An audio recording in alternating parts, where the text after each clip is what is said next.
We've just finished a session on economic development at Chain Reaction with Jonny Zander. And Jonny, you managed to help us make economic development interesting. How did you do that? Well, economic development isn't for everybody, and in fact we had a room full of people with one person who was an economist in the room as a student of economics.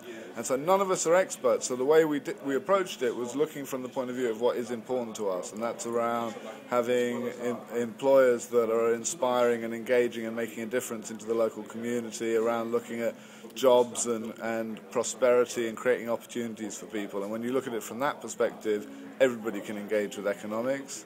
If you think about it just in terms of maths or numbers, then a lot of people feel it's not for them. And you got us to throw up some words on that. So we did, and we got prosperity.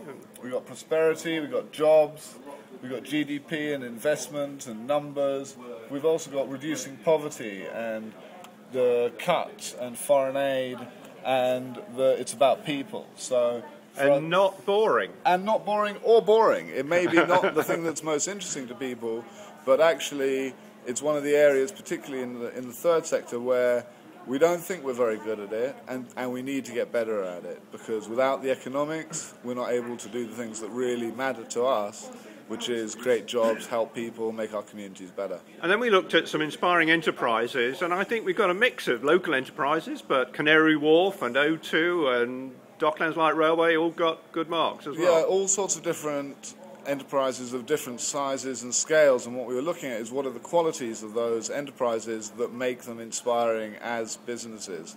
And so we come up with a whole different sorts of list of investing in local people and wanting to make a difference, and being value-based rather than just profit-based as an enterprise, and different sorts of qualities that we would like to see more of in East London. Then I think we had a crack at networks. We talked about the power of networks and starting to make a list of all the different networks, adding to the list from the first session. And as you can see, there's all sorts of different types of networks, from groundwork to the Mayor's Fund to Proactive East London, partnership networks, restorative justice, youth parliament, interfaith forum. And actually what we were looking at is if we can start to build the networks and get people to connect with each other outside of their micro network or their micro groups, then we got an opportunity to really capitalize and work together better. What's necessary to do that? I mean, there was thoughts about Wi-Fi and social media, but there's different ideas came up and getting captured around what can we do differently, how can we do what we're doing better.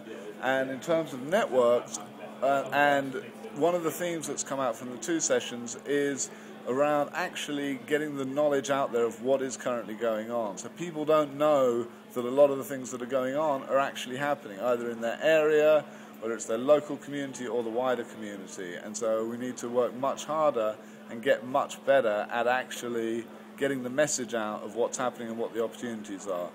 There'll be companies that would want to get involved in their area, but they don't know how to.